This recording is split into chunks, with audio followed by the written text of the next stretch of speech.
shake! Pouncer! Got him!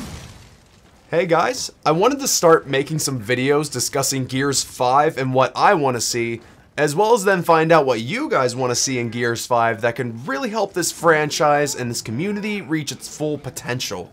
This is going to be an ongoing series as I think through concepts that I want to talk about, and while I don't have any direct lines of influence on the Coalition and their decisions, I want to at least voice my opinion from the perspective of I've been very addicted to other games in the past alongside of Gears, and I've had games that I've been way more addicted to in the past, to the point where you could even say the level of addiction was ruining my life and I wasn't progressing with anything. Like, it was that addicting for certain games.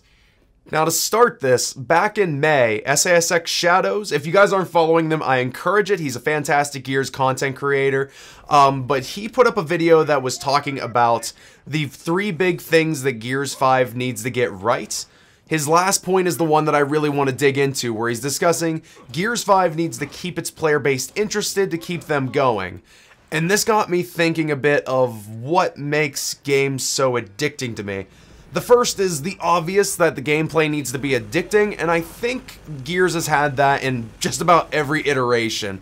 I mean, from start to finish, the franchise has always been fantastic with its gameplay, but I won't get into that. That's for another discussion and what we can do for gameplay there. I'm talking more about what's beyond that, because that is a common theme with the games that I got addicted to. I started realizing that there was a common theme of a fantastic metagame that led me to hop on day after day after day, making sure I'm grinding towards something that I found worthwhile.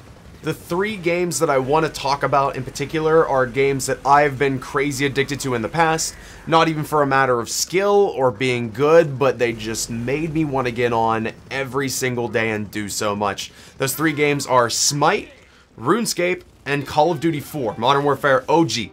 To start off with Smite, Smite is a game where you play, it's a battleground of gods. If you've ever seen any MOBAs like League of Legends or Heroes of the Storm, very similar manner to that, except it's a third-person perspective, and it's pretty cool. As well, I really do dig that it's gods from actual mythology, so you can have Zeus battling a Medusa, you can have all these different gods that you've seen in mythology from many different cultures coming to clash together, and that in itself is pretty awesome.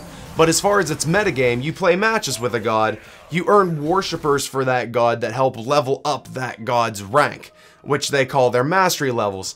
As you progress, there are skins that you unlock along the way, so whenever you get your first mastery level, you can unlock a golden skin. Something a little bit special, shows that you have that extra support with that character and you really enjoy using them. You get to level 5, you get a legendary skin, which is a little bit more accented, a little bit cooler colors.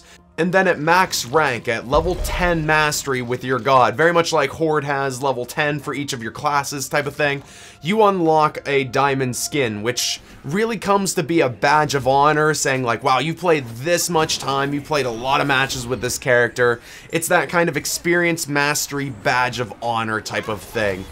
For me, in Smite, I got one with Uller, and then I got one with Scylla, and Scylla's just adorable. She's just so freaking cute. Just such a nice, adorable little monster. There's a reason I got her to level 10.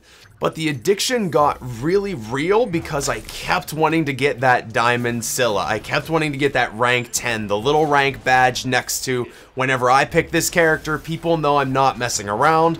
I'm playing as one of my favorite characters. And then the addiction got tenfold whenever I wanted to get that with every single god, and to do that takes thousands of hours, if not more, to get everybody to complete max rank, and to have that sort of mastery, I really want. I'm a fan of playing as every single character. I wanted to get good with every single character, and that in itself gave me a lot of incentive to get on and play. This is that game that almost ruined my life at different points because of how addicted I was to go for that grind. So I would go for winning matches, which gets you more worshippers, make sure I'm playing as every god so everybody's getting even progression of things, make sure at least I had a level 1 mastery with every single god if somebody new came out. It was just, it was insanely addicting.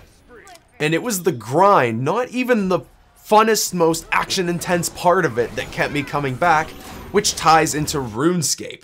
which if you guys have ever played RuneScape, most of you guys probably have. It was gigantic in 2005 to like 2008 or so.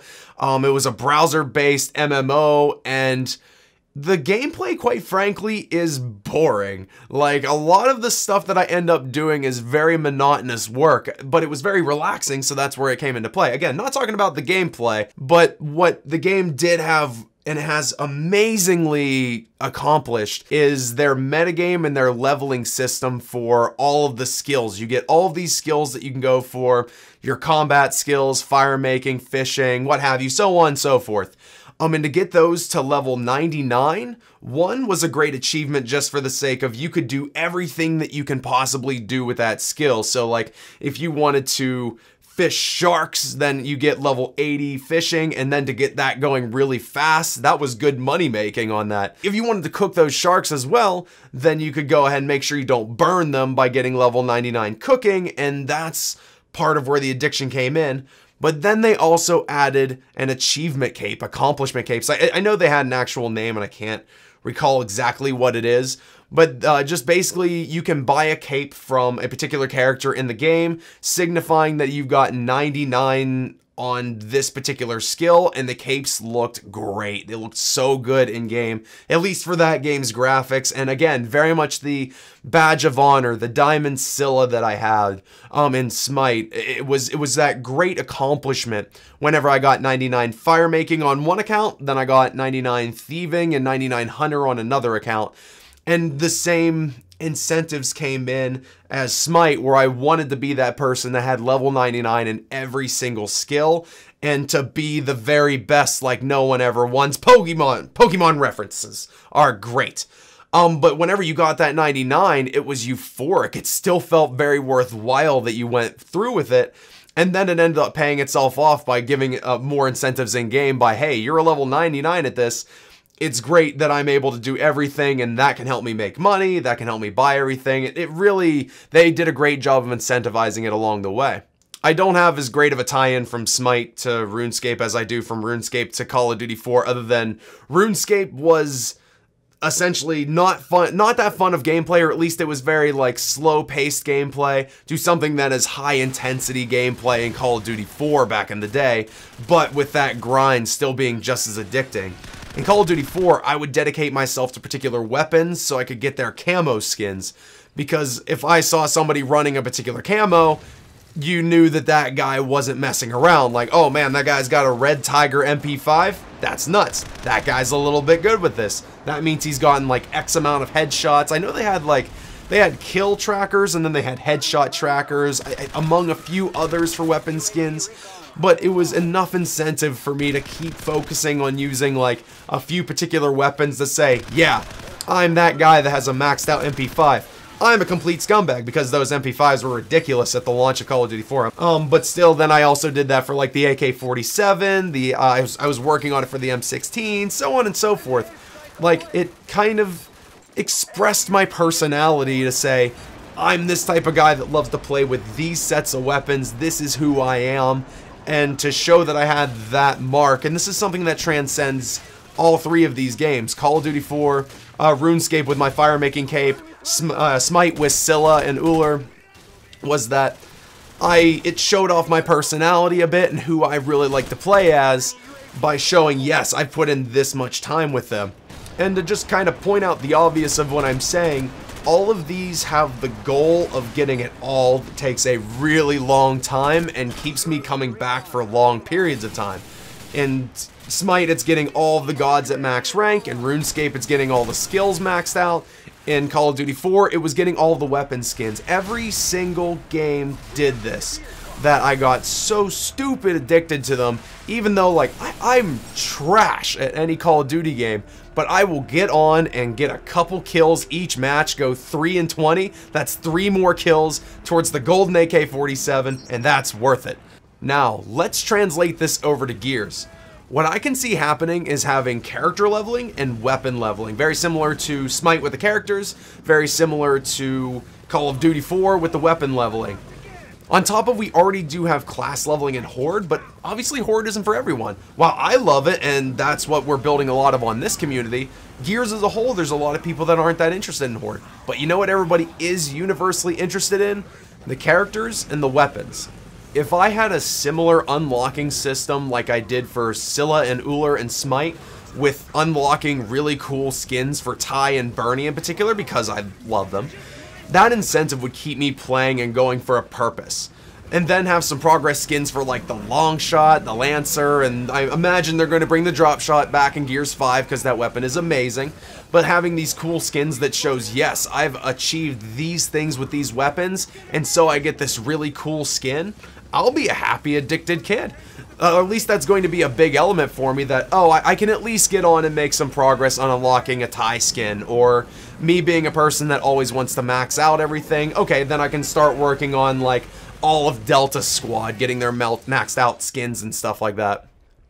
And I do notice a lot of people in my community alone, let alone the rest of the Gears of War community, that do have their focus in their main characters. There's some people that are big fanboys of just playing as Doms, so they only play as regular Dom, Commandos Doms, so on and so forth. Some people with the Carmine Brothers, some for Sam, so on and so forth. Anytime I play Core, a lot of times I'm always playing as Ty.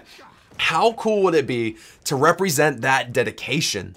How cool would it be to have unlockable skins for, like, and I'm making an example, but like playing 100 matches with Ty to unlock a skin that's cool, but then I got an even better one whenever I complete or win 30 matches, and then have to really earn street cred as we go on to, like, say 500 matches, 1,000 matches, so on and so forth. Do it with kills, do it with whatever, you know, whatever ends up being balanced and fair, like, you know, whatever would be really cool as far as like the actual numbers. And we've seen this example work already. And we're going to see it with Season 5 as well. Like, we've had the Ruby Scion from last season of Gears Esports, where 6,000 kills to grind out to get this really cool looking Scion skin. And we had so many people go for it. And I see so many people wear it. And I see that badge of honor, and I feel that badge of honor trait. While I failed to get it because I didn't play a lot of versus, that's my fault. Anytime I see somebody with a Ruby Scion skin in a versus match, I go, okay, here we go. Running into a Ruby Scion guy. Oh, great, and he's with his buddy that's a Diamond Scion or Blue Scion, whatever you want to call it. Oh boy, here we go. And we're going to see this happen again with the Emerald gear and the Diamond gear for Season 5. I think that skin unlock is giving great incentive, and I really didn't hear people complain about that being an incentive other than, hey, maybe I'm not getting all the kills that I want, or like there's a weird glitch with the achievement tracking. This is a fantastic way of going about things, but do this for every single character and do this for every single weapon. And I just keep entertaining the idea with the weapon skins. Imagine having that Call of Duty cred with the weapon skins whenever you're gonna run into a 1v1 fight and then you see somebody with basically the Ruby Scion equivalent skin on an Asher and you go, okay, maybe I shouldn't try and 1v1 him, he might body me. Or you see, yo, bro, this guy's just wearing a bronze skin, we can probably body him. And like just that extra little societal impact is really cool to have in a game, and it really pushes at least me to keep earning these skins and to keep pushing forward and to keep playing the game. And that's the biggest thing out of this, is that's the metagame elements that keep me addicted. And this works like gangbusters on me, guys. Like, it really does. To the point where I'm doing this recording before I'm recording the video footage that you're seeing in this video for Smite, and I'm worried about getting on Smite because I might get re-addicted to it. That's what, like, crack level of addiction this game can, like, sink its claws back into my neck of sorts with that grind. And that's something I think Gears of War does have the potential to also do, but at least in a good way. You know, I will be happy because I'm playing a game that I love, and for me, I'm making content out of it, so it's a win-win for me. Just so long as, you know, I'm actually doing progress with it. You know, game responsibly, but still, that level of addiction would be fantastic to have in Gears 5. Now, the biggest argument I can hear against this is that game companies won't go back to this type of model because skins earn them money. And, like, this is where the whole debate of microtransactions comes in, and I think I'm going to save most of that for an extra video. What I can at least say about it here is that I think there can be a good mix of both purchasable skins and progress skins. So long as the progress skins are cool and worth getting. I saw the antithesis of this with Call of Duty Ghost, where whenever I played it, the skins that you could earn were not that special. They were alright, they were fine, some of them were decently worth going for, but then you would look at the ones that you had to pay for, and they were incredibly better. They were so much more cool, and they were absolutely just incredible skins, but you had to pay money for them. And I get money incentives and everything, but there was such a jarring difference between the skins that you earn, the ones that were free to earn, versus the skins that were pay to get. Like, so long as there's not that disparity between the skins and all of them are awesome, then I think the incentives will keep working. As well, I believe the structure of unlocking them has to be something worthwhile and doable. This is where we saw some of the bigger controversy happen with Star Wars Battlefront 2 last year with the pink Darth Vader, where it took like hundreds of hours and the way to earn them was getting cut off, like all this ridiculous stuff to earn a pink Darth Vader, which was just like a recolored skin. Like, if you're gonna have something that's gonna be super hard to grind, you've got to make that skin worthwhile. Versely, it's gotta be something that people are going to want to do. Like, I was down to grind out for the Diamond Scylla skin in Smite because it was worthwhile to me and the skin looks pretty darn cool. Whereas the pink Darth Vader wasn't really that great or special. And again, I think this is where we already see this precedence happening with Gears with the Ruby Scion skin. 6,000 kills? Alright, that's a lot, but it's doable.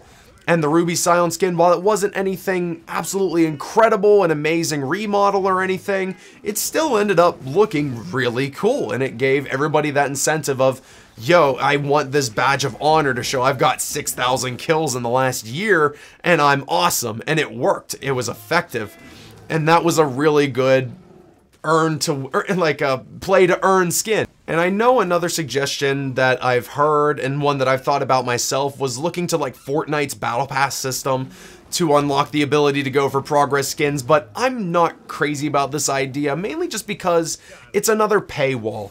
And considering we're probably already going to be spending the $60 on the game as is, we should be able to unlock quite a lot of stuff that keeps us going for a long period of time from that $60 purchase.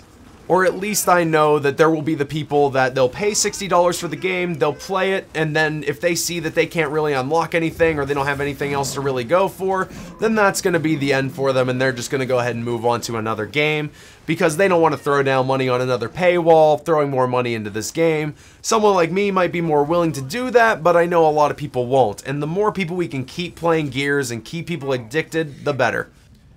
And that's my basic idea. And to clarify, this would not be the only thing the game needs to be addicting, but I definitely think this is something that can really help. And this is where more discussions can happen, and I want to make more videos like this. I love talking about the future and what I would like to see with Gears 5 after playing so many hours of Gears 4.